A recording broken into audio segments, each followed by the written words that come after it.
The morning air in Seoul was sharp, cold, and way too quiet for someone like Dinah. But today wasn't for peace, it was for content.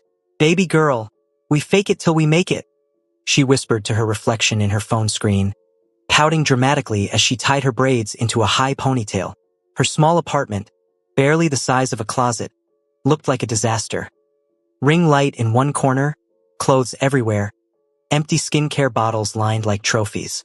But when she angled her camera just right, it looked like a luxury suite in Gangnam. Dinah was a master of illusion. She pulled on a tiny black skater skirt, a cropped jacket hugging her curves, and white sneakers that had seen better days but still looked fresh on camera. Her Stanley Cup in one hand, she grinned. "Let's go disturb rich people today," she told herself, laughing like she already knew she was about to cause trouble. Outside, the air was crisp and golden. The streets in the rich neighborhood gleamed. Polished gates, quiet lawns, cars that looked too expensive to breathe near. But Dinah? She strutted like she owned every inch. "This is my area," she mumbled, flipping her braids. "They just pay rent for me." Then she saw it. A sleek red beast parked under a blooming cherry tree. The car glowed under the sun, mirror-smooth, bold, dangerous. Dinah's eyes widened. "Oh no, you're too fine to just sit here," she whispered. "We're about to go viral, baby." Without hesitation, she set up her tripod right in front of the car. Live mode on. Hey, my beautiful people," she shouted into her phone, switching into her influencer voice. "So I've been thinking, should I buy this car or the white one I saw yesterday? I'm just tired of red, you know?" The comments flew in fast. "Sis, where are you? Is that your car? You stay winning." Dinah smirked. "You already know I don't settle for small things. Life's for big girls only," she said, turning around to show off her figure as she leaned against the car door. Then she did what she did best, posed. Arch the back, pop the hip, twist the neck a little, flash the $1,000,000 smile. She climbed onto the hood, sitting delicately like a queen on her throne, blowing a kiss at her camera. "Now tell me," she said playfully, "should I change the color to gold or just buy another one?" She ended the live laughing at herself, shaking her head. "Girl, you're going to hell for these lies," she joked, wiping imaginary sweat off her brow. She turned to adjust her tripod, and that's when a deep voice cut through the air. Cold, controlled, dangerous. "Get off the car." Dinah froze. Slowly, she turned. A tall man stood behind her, dressed in a black suit that looked sharper than a blade. Tattoos curled up his neck like shadows that moved with him. His eyes, dark, heavy, unreadable, pinned her in place. He didn't even raise his voice, but something about his tone made her heart skip. "Excuse me?" she said, squinting. "I said," he repeated, stepping closer. "Get off my car before I have you arrested." Dinah blinked. Once, twice, then scoffed. "Arrested? For sitting?" She crossed her arms. "Mister, you think because you own one shiny toy you can talk to people anyhow?" He didn't reply, just tilted his head slightly, like he was studying an alien. Dinah climbed down slowly, dusting her skirt. "You know, you rich people are funny, always angry for no reason. You can't just relax and say hi." Still nothing. "Look at you," she continued, walking up to him boldly. "You think you're scaring me with your tattoos and silence? My landlord is scarier, and I owe him rent." For the first time, the man's lips curved, just slightly. Then he laughed. Not a polite laugh, a deep, full one that echoed off the empty street. Dinah frowned. "What's funny?" "You," he said simply. "You sit on my car, insult me, and now lecture me about peace." She gasped dramatically. "You're laughing? After threatening me with arrest? You're lucky I'm saved, sir. Otherwise I'd call fire on your leather seats." That made him laugh even harder, a sound that made Dinah's chest flutter in ways she didn't expect. She looked at him properly now. His sharp jawline, his neatly styled black hair, the way the sunlight caught the tattoos that ran under his collar. Okay, maybe he was fine. Too fine, actually. But she wasn't going to let him know that. "Anyway," she said, grabbing her phone, "enjoy your little red thing. I have better cars waiting at home." She turned to walk away, but his voice stopped her again. What's your name? Why? You want to sue me now? No, he said, smiling faintly. Just curious.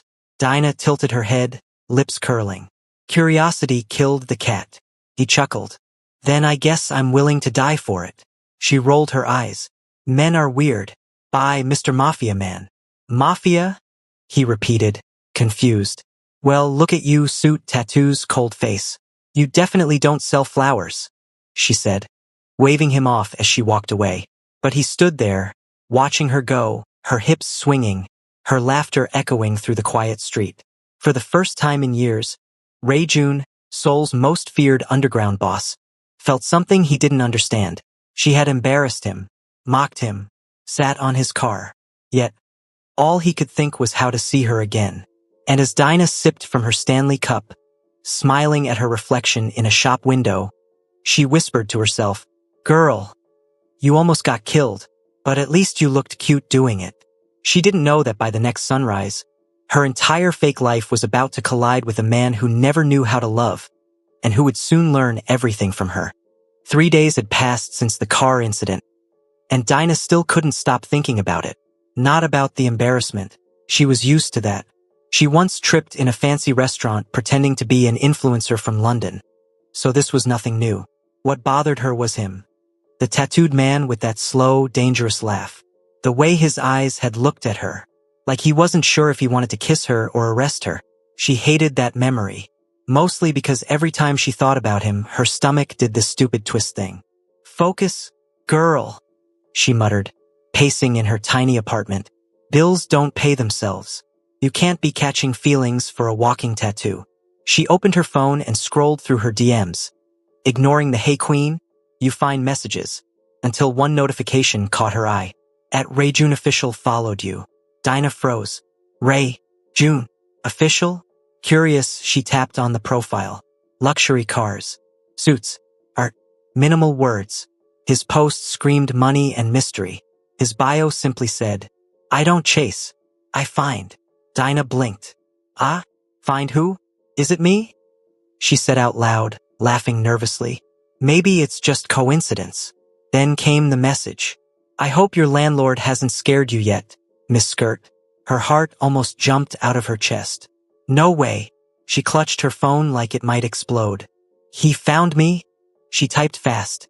Wow, you stalk people now? A reply came instantly. Only the interesting ones. Dinah bit her lip, smiling despite herself. Okay. He's smooth, she whispered, then shook her head. No, no, no. Don't fall for Mafia charm, Dinah. This is how girls disappear. Still, curiosity won. So what do you want? She typed. Lunch. Tomorrow. My driver will pick you up at noon. No cameras.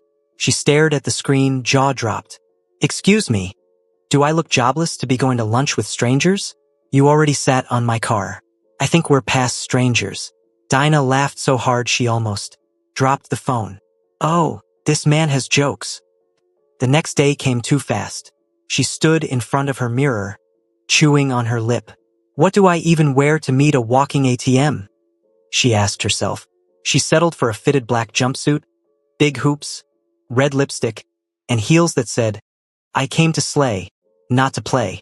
When the black car pulled up outside her building, her neighbors peeked through their curtains like she was being picked up by the president. Y'all relax, she yelled. It's just work. Though even she didn't know what kind of work this was. The restaurant was one of those quiet, exclusive ones where even the waiters looked rich. Dinah strutted in, scanning for the mysterious man, and almost tripped when she saw him. Ray June sat near the window, dressed down in a dark shirt that still somehow looked expensive. No tattoos showing this time. Just those intense eyes and that calm, unreadable face. Oh my God, she muttered under her breath. He's finer than I remembered. She plastered on her influencer smile and walked over, phone in hand.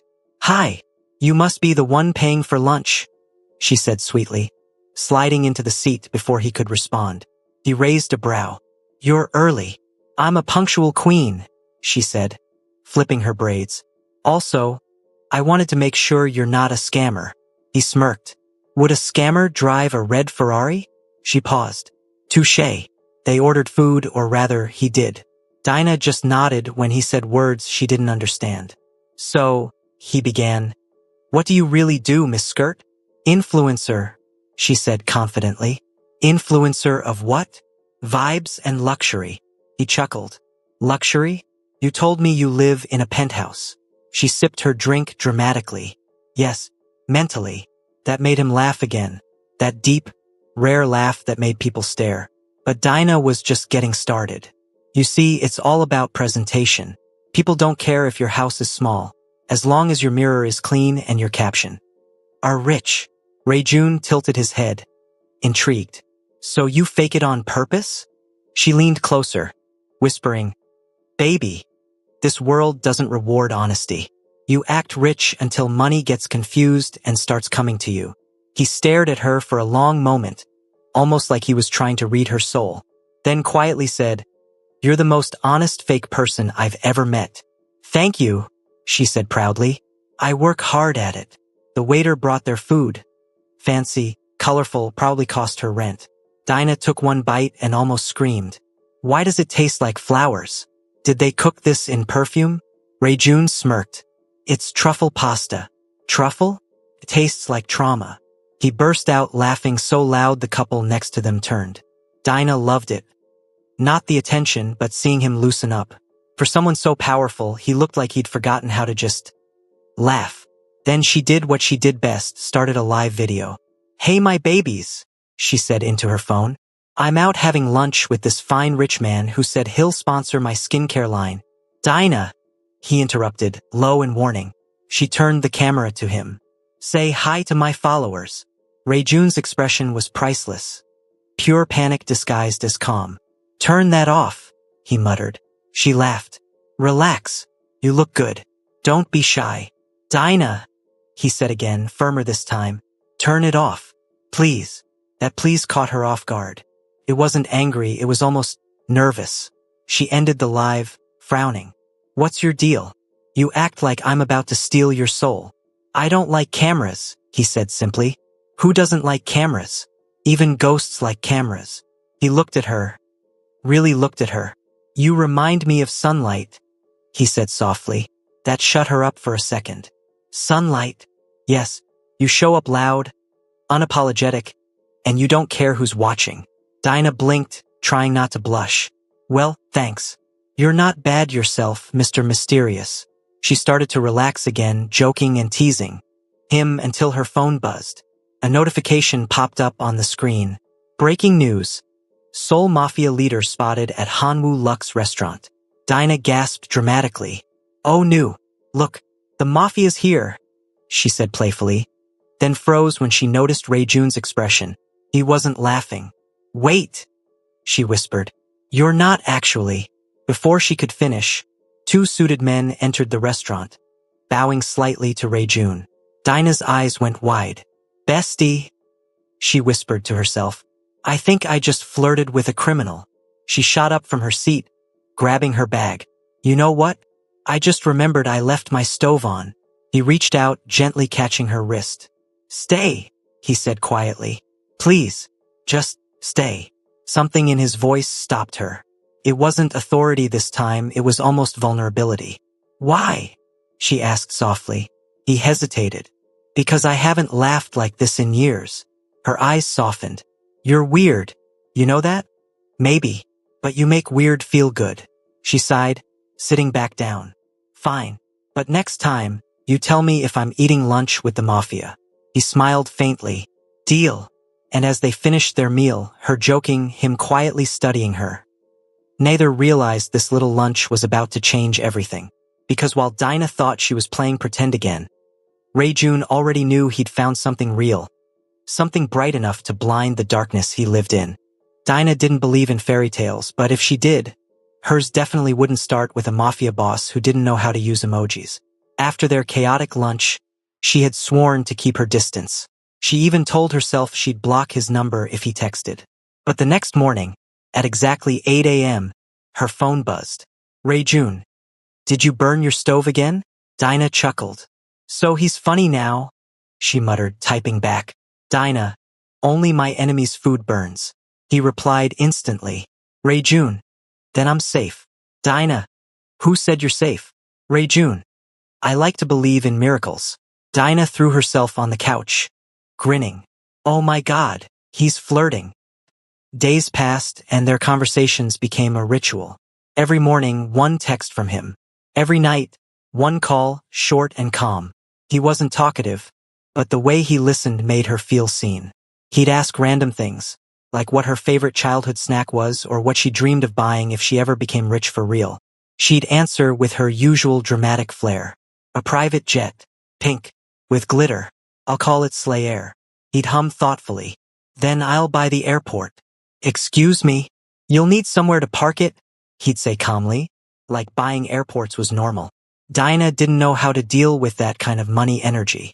You rich people talk like magic is real, she'd say, rolling her eyes, but secretly, she liked it. One Friday evening, she got a call. Dinah? His deep voice said, I need your help. Help? She repeated, suspicious. With what? You're the one with bodyguards and black suits. Exactly, he said. I have an event tomorrow. I need to look approachable. She frowned. Approachable? Babe, you look like an expensive funeral. Then fix me. Dinah laughed. Oh, you're serious? I'll send a car, he said. 10 in the morning. Before she could refuse, he hung up. Saturday morning, the black car showed up again.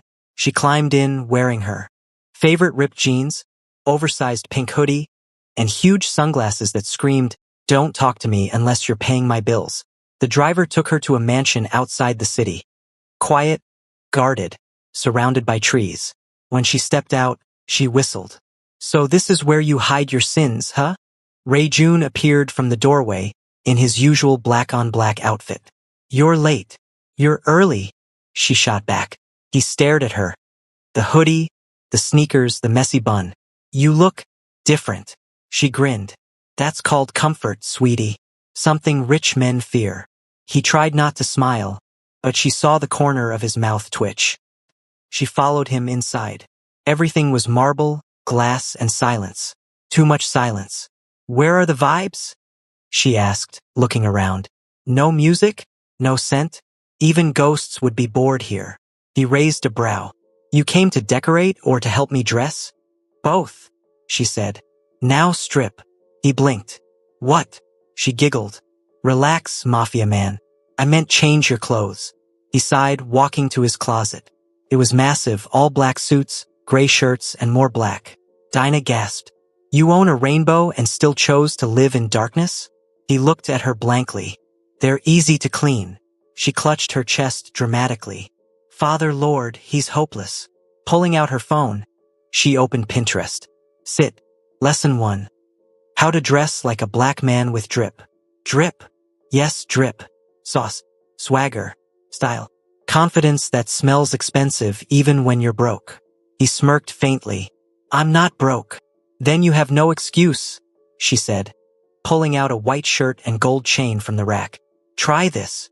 Minutes later, he came out wearing slim jeans, the white shirt slightly unbuttoned, gold chain resting on his tattooed chest, and clean sneakers. Dinah's jaw dropped. Oh my God. He frowned. It's bad. It's illegal how fine you look, she said without thinking. Ray-Jun actually blushed. Illegal? Yes, you look like the man every auntie warns us about. He chuckled quietly. Good or bad?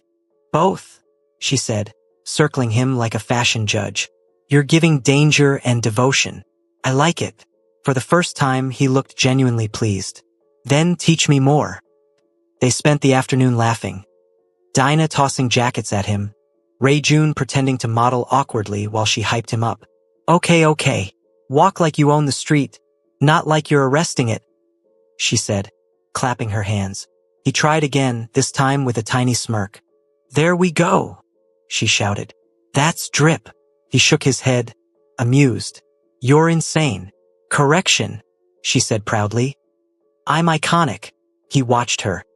Her energy, her laughter, her chaos, and something in him softened. For years, his world had been silent, full of orders, money, and blood. But with Dinah, even nonsense felt holy. When she wasn't looking, he caught himself smiling. Really smiling. Later that evening, they sat outside on the balcony overlooking the city lights. She was sipping juice from her Stanley cup, legs crossed, humming to a Burna Boy song on her phone. "You know," she said suddenly, "you're not bad company for a scary man. And you're not bad company for a liar," he replied softly. She glanced at him. Wow, that was deep and shady at the same time. He smiled faintly. "You said it yourself. You fake things to survive." "Yeah," she sighed, leaning back. "It's easier that way. People only love what looks perfect." He turned to her. "I don't." She raised an eyebrow. "Then what do you love?" He hesitated, eyes locked on hers. "Flaws, chaos, truth. You." Dinah blinked. You're weird again." "Maybe," he said quietly. "But I mean it." For the first time, Dinah didn't have a comeback. She looked away, pretending to scroll her phone, heart thumping like crazy. To break the tension, she grinned. "You know what? Tomorrow we're taking your new look to the streets." He frowned. "What streets?" "The real ones," she said. "I'll teach you how to vibe in my world." "Your world?" "Yeah," she said proudly. "Where we buy food from stalls, argue with strangers, and dance like nobody's watching." June looked at her, amused.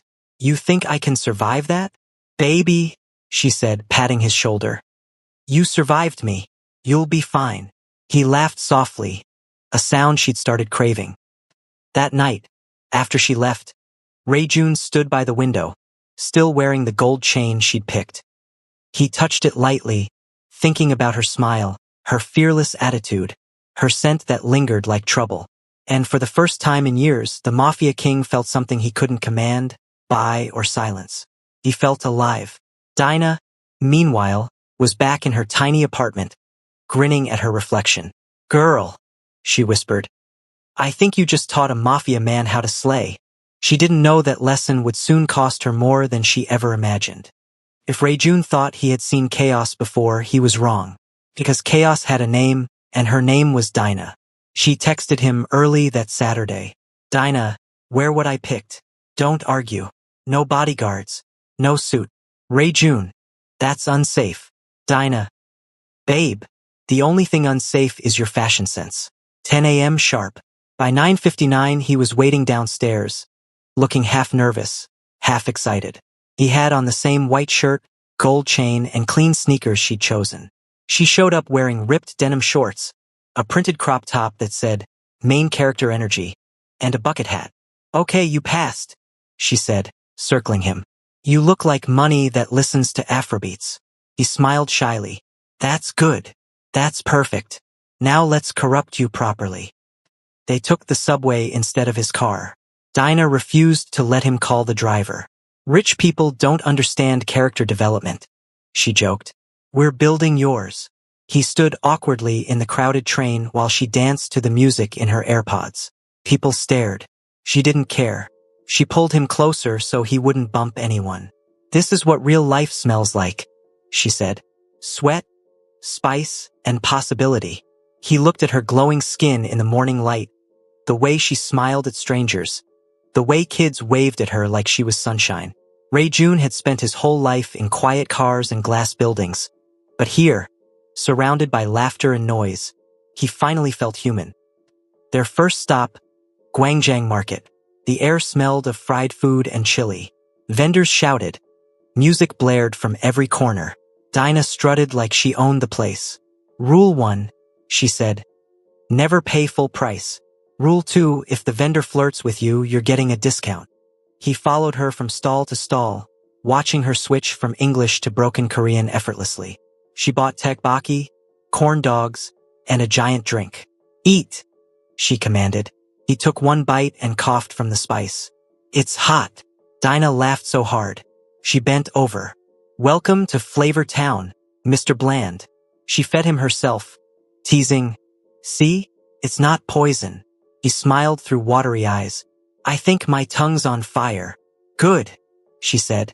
"Means you're alive." People started watching them. The tall, serious man with tattoos trying to act normal beside the loud, beautiful black girl who kept calling him Baby Mafia. At one point, a vendor shouted in Korean, "Beautiful couple." Dinah almost choked on her drink. "We're not," she began, but Ray-Jun simply nodded and paid for their food. "Thank you," he said in Korean, then turned to her with that small smile. "What?" she asked. "You didn't correct him." She rolled her eyes. "Please, I don't have energy to argue with free compliments." Next stop was a street thrift market. Dinah loved it. Racks of clothes, hip-hop blasting from speakers, people laughing and posing. "Today," she said, "we upgrade your drip level." He raised a brow. "Didn't we already?" "That was stage 1, she said. "Now we add sauce." She threw him a pair of loose jeans, a hoodie with a flame design, and white sneakers. "Try them." Minutes later, he stepped out, and the market literally stopped.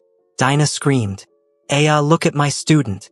Ray-Jun laughed, embarrassed. "You like it. You look like you produce music and break hearts for a living." Someone nearby started filming, thinking he was a celebrity. Dinah posed next to him, pretending to be his manager. "Act natural," she whispered. "I'm wearing flames," he whispered back. "Exactly," she grinned. "Natural fire." They walked through the busy streets for hours. Dinah taught him street slang. Korean teens asked for selfies. Old women complimented her braids. She bought ice cream for them both, and they sat by the Han River watching boats glide past. "You see," she said between licks, "people like me fake luxury online because we never tasted real peace. But this," she gestured to the river, the laughter around them, "this is better than penthouses." He looked at her for a long time before speaking. "Dinah, why did you come to Korea?" She sighed. "Because I wanted to be seen. Back home, I was just another loud girl with dreams too big. Here, at least my lies made people look at me." He was quiet for a moment. "You don't need lies anymore." She gave a soft laugh. "Says the man who hides behind suits and silence." He nodded slowly. "Touché." Then she leaned her head on his shoulder, surprising both of them. "You know what, Ray-Jun? You might be my favorite mistake." He froze, then smiled faintly. "Then I hope you never correct it." They stayed like that. A black city girl who lived for fake photos, and a Korean mafia who had never known how to feel. Just breathing, watching Seoul glow under the orange sunset. As night fell, they walked back through the neon streets. Dinah couldn't stop talking. Ray-Jun couldn't stop watching her. Every joke, every little dance, every grin. She was pure light in motion. Then something happened that neither expected. A teenage boy selling bracelets ran up to Dinah. "Pretty lady, buy one for luck," he said in broken English. She laughed and bought two, one black, one red. She handed the red one to Ray-Jun. "For drip," she said. "Don't lose it." He stared at the small woven thread like it was gold. "You believe in luck?" "No," she said, smiling. "I believe in energy. And you, sir, have sad energy. Let's fix it." He tied the bracelet around his wrist, glancing at her. "Better." She winked. "Much." When he dropped her home that night, she lingered by the car door. "Today was nice," she said softly. "You didn't look like the man who threatened to arrest me." He smirked. "You didn't look like the girl who almost scratched my car." "Character development," she said proudly. He reached into his pocket and handed her a small box. "For you." Inside was a delicate gold necklace shaped like a camera. "Because," he said quietly, "you see the world differently. You make even lies look beautiful." Dinah blinked, speechless for once. "You really bought this?" He nodded. "Consider it appreciation for the woman who taught me drip." She laughed, but her voice shook a little. "You're going to spoil me, Mafia man." "Maybe that's my mission," he said softly. For a moment, they just stood there. Her heart beat loud, his eyes unreadable but warm. Then she stepped back quickly. "Okay. Before this turns into a K-drama scene, good night." He chuckled. "Good night, Dinah." She walked away, clutching the necklace, smiling like a fool. Behind her, Ray-Jun sat in the car a long while before driving off, touching the red bracelet on his wrist and thinking, so this is what sunlight feels like. The morning after their chaotic street date, Dinah couldn't stop replaying Ray-Jun's smile in her head. It was annoying. Very annoying. Why is this man haunting my Wi-Fi signal? She mumbled as she scrolled through her notifications. Every post she had made the previous day, from their thrift market outfits to the ice cream moment, had gone viral. People were asking who the handsome Korean man beside her was. Comment. Sis, who's the tall fine oppa with tattoos? Dinah, my Uber driver. Respect boundaries. She tossed her phone aside and laughed so hard she almost spilled her cereal. They don't know I'm flirting with danger for real. Across the city, Ray-Jun sat in his sleek black office, the Mafia headquarters disguised as a luxury trading company. His men were talking business, but his mind was far away, stuck somewhere between Dinah's laughter and the taste of that spicy street food. Boss? One of his men called, snapping him back to reality. Yes. You've been smiling for 10 minutes. Ray-Jun blinked. No, I haven't. Yes, you have, sir. He cleared his throat and picked up some files, pretending to focus. But even the documents blurred into her face. He tried everything to distract himself. A gym session, a call with his accountant, even a meeting with his old friend, Minna, a tall, elegant Korean woman who had secretly loved him for years. Minna was sharp, beautiful, and rich. Everything that was supposed to match him. But she lacked one thing Dinah had naturally, vibrance. When she walked into his office, her perfume filled the air. Ray-Jun, she said sweetly. I heard you were seen with a girl yesterday. Some foreign woman. He didn't look up. She's a friend. Friend. Minna raised a brow. Since when do you smile for friends? He didn't answer. Minna crossed her legs and leaned forward. You're getting distracted. She's not your type. He finally looked up. And what's my type? Someone who understands. Your world, she said softly. Not someone who takes pictures pretending to be rich. That stung not for him but for Dinah. He stood and adjusted his watch. You don't know her. I know girls like her, Minna replied coolly. They want attention until it kills them. He didn't respond. Instead, he walked to the window, staring at the Seoul skyline, the same skyline Dinah loved taking photos with. Minna frowned. Ray-Jun, listen to me. I care about you. I know, he said quietly. But I don't need protection from you. I need peace. That was the first time anyone had ever seen Minna speechless. That night, Dinah was busy making her tiny apartment look like a movie set for another fake live video. She hung a shiny curtain behind her, put LED lights on, and placed her phone on a stack of books. Hi, besties. She waved at her camera. Today's vlog is about soft girl luxury living in Seoul. Behind her, a leaking tap dripped noisily, but she muted it with music. She twirled dramatically, pretending her cheap candle was imported from Paris. Her followers filled the chat with heart emojis. Thank you for 20K followers, she screamed. Your girl is global now. Halfway through her act, her phone buzzed. It was Ray-Jun. Ray-Jun. Dinner tomorrow? 7 p.m. My place. Dinah. Your place? You trying to kidnap me? Ray-Jun. No. Just feed you. Dinah. If I don't return, tell CNN to stream my funeral. She giggled as she typed that, then realized she was actually nervous. His place? This wasn't a street date. This was serious. The next evening, she showed up in a long, silk red dress with gold earrings and curly hair down her shoulders. She'd never felt more powerful or terrified. When she arrived, the gates of his mansion opened like a scene from a movie. The house glowed under warm lights, surrounded by tall trees and fountains. Jesus, this man lives like Wi-Fi, unreachable, she whispered. A maid opened the door, smiling politely. Miss Dinah, Mr. Ray-Jun is waiting in the dining room. Inside, soft jazz played.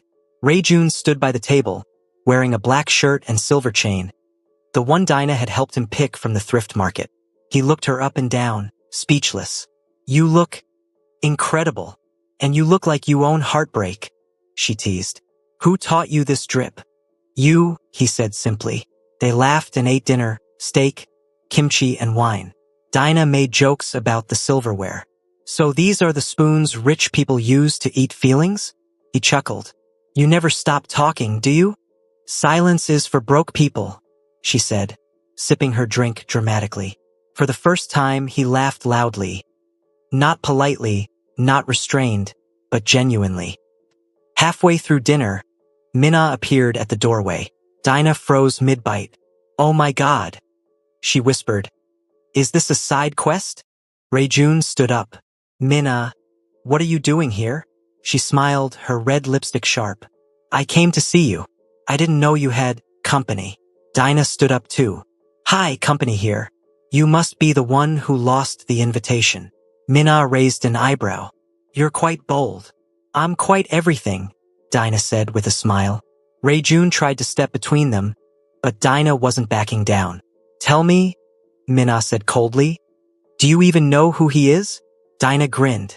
I know he's a man who eats too slow. Minna scoffed.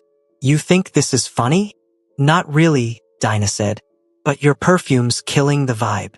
Rayjun's mouth twitched, trying not to laugh. Minna finally turned to him. You'll regret this, Rayjun. Dinah shrugged. Don't threaten him, sweetie. That's my hobby. When Minna left, the silence was thick, until Dinah sighed and poured herself another glass. Well, she said, that was fun. Rayjun burst into laughter. You're unbelievable. She smiled proudly. That's what they say before they fall in love. He stopped laughing then, just stared at her, the words sinking deeper than she meant. Dinah, he said softly. I think I already am. She froze. Huh. He looked at her with that same calm intensity she'd seen before.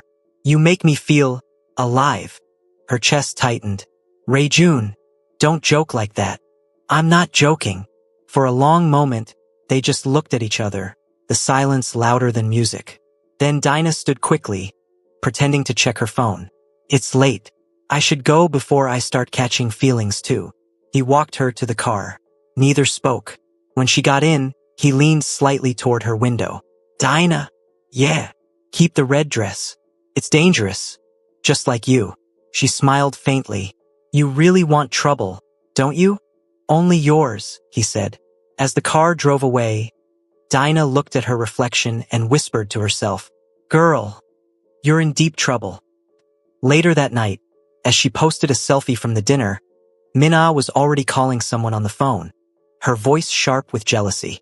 If he won't listen to me, she said coldly, I'll make sure she disappears from his world. That girl doesn't belong here. But Dinah, snuggled under her blanket, sipping her cheap wine, had no idea. She was too busy smiling at her phone screen, looking at Rayjun's last text. Rayjun, good night, sunshine. And for the first time in her life, the fake luxury queen felt something real, and it terrified her more than poverty ever did. Hello besties, their story is just getting started. Episode 2 drops soon. Kindly like, subscribe and share.